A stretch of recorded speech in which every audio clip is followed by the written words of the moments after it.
So here's the box pack of the newly launched Redtiger F7N Elite. Let's quickly open up the box and show you what you get inside. So the first thing which you get inside the box is the main camera. So now this gets a Redtiger branding at front, but overall it's completely similar to all the other dash cams which come in the F7N series.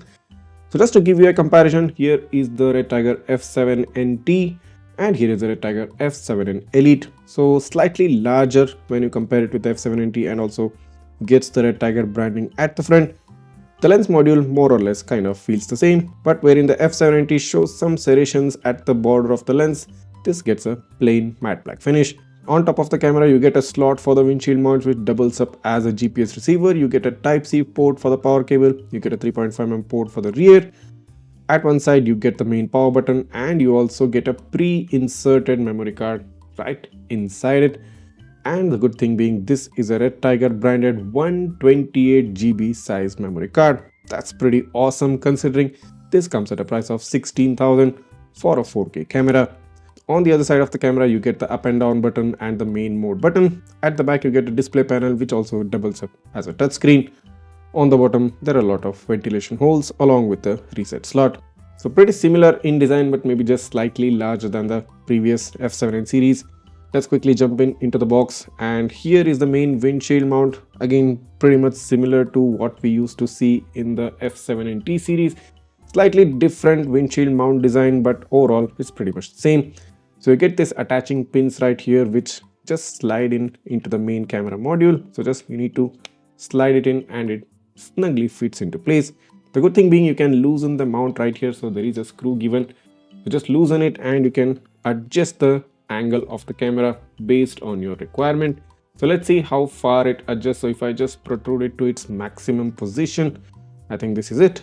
And if I do consider this as a vertical windshield, so you can see here, in case of vertical windshield cars, the lens module might be looking slightly downwards compared to like not proper vertical. So you might have to consider if you have a car which is completely vertical windshield based, but slanted windshields, no problem at all. The camera will be in proper focus. Another good thing about this mount is that it is detachable, which means you can easily slide out the mount. So let me just show you that.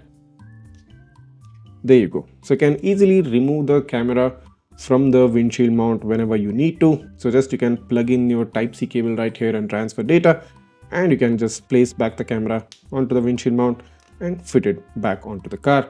So the first thing which you get after the camera are 4 different electrostatic stickers with their own specific instructions given on top.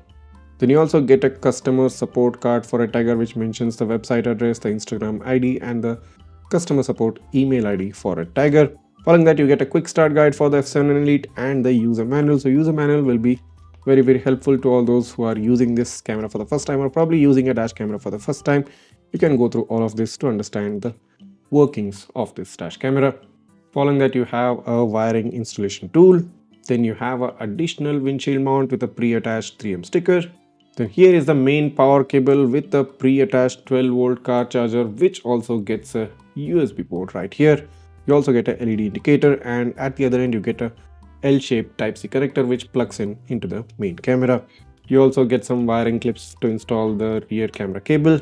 Following that, you have the rear camera which gets a 3.5mm port at one end, and on the other end you get the main rear camera which is kind of designed to be actually an external mounted rear camera. So some of you might ask me if this can be installed in the interior of the car, maybe at the rear windshield. I wouldn't say no. You can of course install it wherever you want, that's your preference. But the camera has been designed to be installed externally, and of course you also get an additional mount along with the one which is already present on the camera. So you get an additional mount with a sticker inside it. So do try to install it outside the car because the camera and the lens have been designed in a way so that it works optimally well when installed outside. But of course you can install it inside if you prefer to do so. Alright, so here's the Redtiger F7N Elite. I've currently turned it on, powered it on, and even connected the rear camera right here. So on the screen you can see that I'm getting a live video feed straight up from the camera. But there are certain important things which you need to know about this camera which can help you make that correct purchase decision.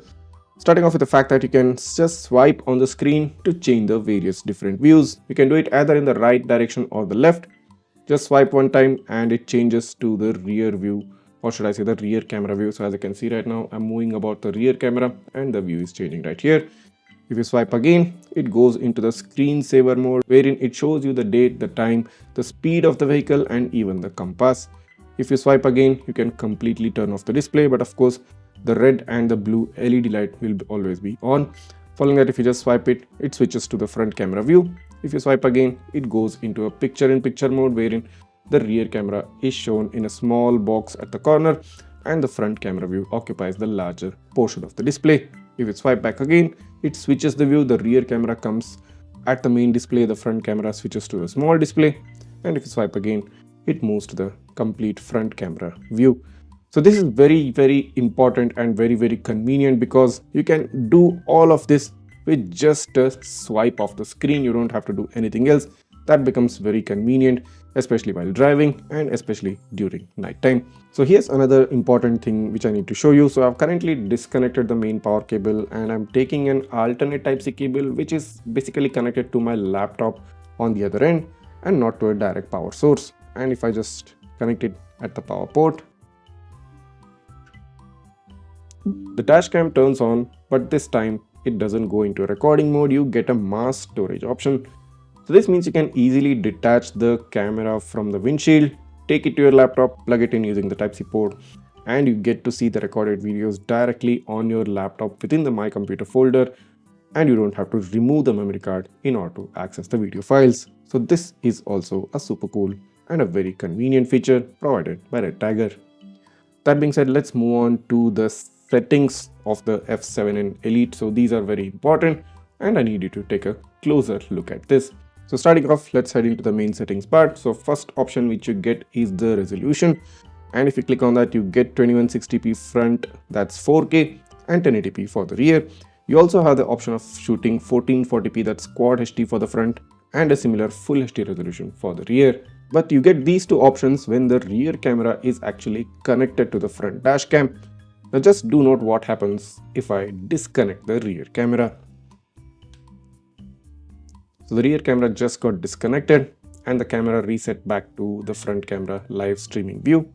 And now if I head into the settings and head into the resolution, you get some super cool options right here. Starting off with 4K at 30 FPS. You also get the option of 1440p quad HD at 60 FPS. And along with that, you also get an option of shooting full HD resolution at 120 FPS. So do note that this happens only when you use the front camera and like disconnect the rear camera, but getting 120 FPS full HD, I mean, that's pretty good. So those who are looking to shoot some travel vlog videos, who probably edit a lot of travel videos, having a 120 FPS footage will definitely be extremely helpful. That being said, let's connect back the rear camera. So now the camera reset back to the original screen with the picture-in-picture mode. Let's head back to the settings. And since we covered the resolution, let's head into the audio. You can turn it off or turn it on. Then you have the recording duration starting with a minimum of 1 minute, going up to a maximum of 5 minutes. Then you have the G sensor sensitivity. You can turn it off or set it low, medium or high. Let me just turn it off. Then you have the fatigue reminder. You can turn it off or you can set it to 1 hour, 2 hours or 3 hours or even probably 4 hours reminder as well. Heading back, you have the Wi-Fi option, so you can select a 2.4 GHz Wi-Fi or a 5.8 GHz Wi-Fi depending on the smartphone you're using. Then you have the click tone, so you can turn it off or turn it on. Basically the clicking sound which you're getting when I touch the screen, that's the click tone. You can turn it off or on. Then you have the screensaver option. You can turn it off or you can set it to at 10 seconds, 30 seconds or even up to 2 minutes. Following that, you have the voice control options. So you can turn off the voice commands, you can set it to on. And if you want to know what are the specific voice commands, just select here. So you get about 12 different voice commands, including lock the video, take picture, turn on Wi-Fi, turn off Wi-Fi, turn on recording, turn off recording, turn on and turn off the audio, turn on or turn off the screen, show front camera and show rear camera. All are pretty much extremely practical and useful features. Then you have the mirror flip option, so you can select it on or off. Then you have the rear camera flip, so in case the rear camera view is coming inverted, you can flip it. Then you've got the GPS option showing you the strength of the satellite signals. Then you have the time watermark to be shown on the display, off or on. Then you have the speed watermark, or should I say speed stamp. Then you have the GPS time, so all of this you can turn it off or turn it on to be shown on the recorded video or not. Then you've got speed units, miles per hour or kilometers per hour, so let's select kilometers per hour. Then you've got the language option, then you've got the clock settings, then you've got the time format, 12 hours or 24 hours. Then you've got the time zone, so basically it sets the time zone automatically once you connect with your smartphone. Then you have the DST, that's daylight saving time, applicable if you're in the US. Then you have the screen flicker, you can set it at 50 or 60 Hz. Then you've got the format reminder, you can set it to off or once format reminder each in 15 days or up to 25 days. Then you have the format SD card option. You can directly format the SD card from the settings. Then you have the card speed test, you can test the speed of the memory card. Then you can reset the camera to its factory settings. Then you've got the QR code to download the Redtiger app. Then you've got the version number. Then you've got the help center where it provides you a QR code along with the email ID to contact for customer related services. And if you head into playback, you get the front video recording, emergency video and photo, the rear video recording, emergency recording and the photo. So just to show you an example, you can head into the front video recording and scroll through any of the videos and just play any video on the screen. So you can go through the recorded videos pretty much immediately on the screen of the dash camera without having to wait. And of course, you can also transfer the video files to your PC or your laptop. So within the main home screen, you get three options at the side. So on top, you get the emergency lock video. So if you just touch this, it starts an emergency video recording. So you get this lock symbol right here. So this video will be recorded in a separate folder. Then at the bottom, you got the snapshot button. If you click on that, the camera automatically takes a snapshot. The middle button is basically the menu button. So talking about the video quality of this camera. So this particular sample was shot during daytime and this shoots at 2160p 4K resolution at 30 frames per second. It has a bitrate of about 34,000 kbps and a file size of about close to 250 MB per minute. So the overall video quality, as expected, looks pretty good. The saturation and the contrast levels do look nice. It does look a tad bit higher on the exposure side, giving it a slightly whitish look, and even the sharpness levels does seem to be slightly on the lesser side. I mean, considering the overall quality, this does seem to be appearing like an upscaled 4K resolution, but nevertheless, considering the fact that this is still a 4K resolution backed with a starvis 2 sensor coming under the 15 to 16,000 price bracket, this is a much satisfactory video quality, and you should definitely be considering this camera within that particular budget. So moving on to the rear camera quality, so this shoots a full HD 1080p resolution at 25 frames per second with a bitrate of about 9800 kbps and a file size of about 72 MB per minute. The rear camera quality, the overall quality looks pretty much similar to most other rear cameras which we see out there, tad bit higher on the exposure side. Sharpness levels, contrast levels also do need a mild adjustment, but since this is not a starvis 2 back camera, the kind of performance is pretty much as expected. It's nothing out of the ordinary, and considering this is a 15 to 16,000 price bracket dash camera, this is probably the utmost video quality you're gonna get. Taking a look at the number plate readability, so during daytime, any vehicle approaching the car from the back, you will be able to read the number plate at a distance of about 5 to 10 feet or a maximum of maybe 15 feet. So in this case, you are getting a very good, decent number plate read. And as said previously, the rear camera has been designed to be mounted externally, but in this case, I have mounted it on the rear windshield on the inside of my car. So that's why you're seeing those defogger lines being shown up on the video. But if you do mount it externally, you'll get a much better view. You won't get any disruptions due to the defogger lines if you do have them on the rear windshield. Moving on to take a look at the parking mode video under time lapse. So in this case, a similar resolution and a frame rate, but the front camera video size does come down from about 250 to 260 MB per minute to 150 MB per minute.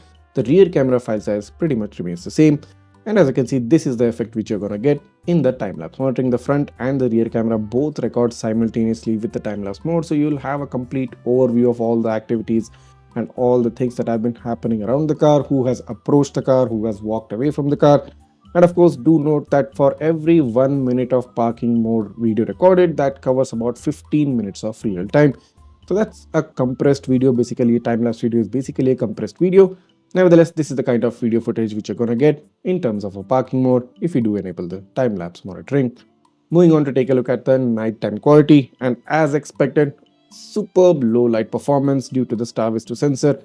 The light quality looks much better, and the video quality is characteristic of what a usual starvis 2 sensor brings out, but this does have a hint of being an upscaled 4K and not probably a native 4K resolution.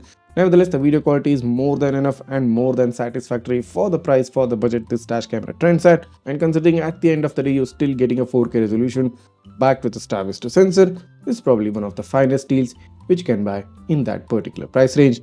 Taking a look at the number plate readability, a characteristic starvis 2 effect, you don't have any whitewash, you can clearly make out all letters and numbers in each number plate even though they are under the glare of headlights. So this is one biggest advantage, and you should be considering this particular aspect before you actually make that purchase decision. Taking a look at the rear camera quality during night time.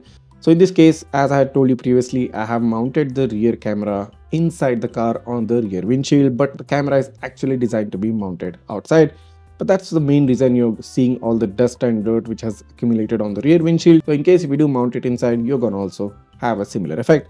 That being said, the rear camera gets a lot of glare from the vehicles right behind it, but when they approach very close to you, when the vehicles are pretty much closer, the glare effect tends to come down, and you probably will be able to read or catch a number plate when the vehicle is at a much closer distance, considering maybe 10 feet or even less than that. So just take a look at the car which has just approached my vehicle. It's about a distance of 10 feet I think, and let's just fast forward the video to a point where it gets much closer. And here you go. So this is the point. So this is the ideal range where you can read a number plate even from the rear camera, maybe a distance of 5 to 6 feet. You will get a good read, but beyond that, you probably won't be able to get any number plate read, specifically talking during night hours. All these detailed aspects aside, I consider the Redtiger F7N Elite to be a good response from Redtiger. A response to a demand from every person who was looking for a dash camera. Practically everyone wanted a 4K dual channel dash cam backed with a starvis 2 sensor, coming around the price bracket of 15,000 rupees, and the F7N Elite does just that. And if you're in the group of those people who was looking for these specific aspects, go ahead, grab this camera right now. I've given you the purchase link right down below in the description, along with all the accessories which you can buy for this camera as well. If you do have any queries or doubts regarding this camera, just write that down in the comments. I'll try to get back to you as soon as possible. And of course, I'll bring up a follow-up video to this wherein I'll highlight some of the key factors, some key points which make the Redtiger F7N Elite a worthy choice within its price segment. So in order to make sure that you do not miss that important video, go ahead, hit that subscribe button of my channel right now, like this video and share this video with all your friends who are looking for a super amazing dash camera. Thanks for watching. See you in the next one.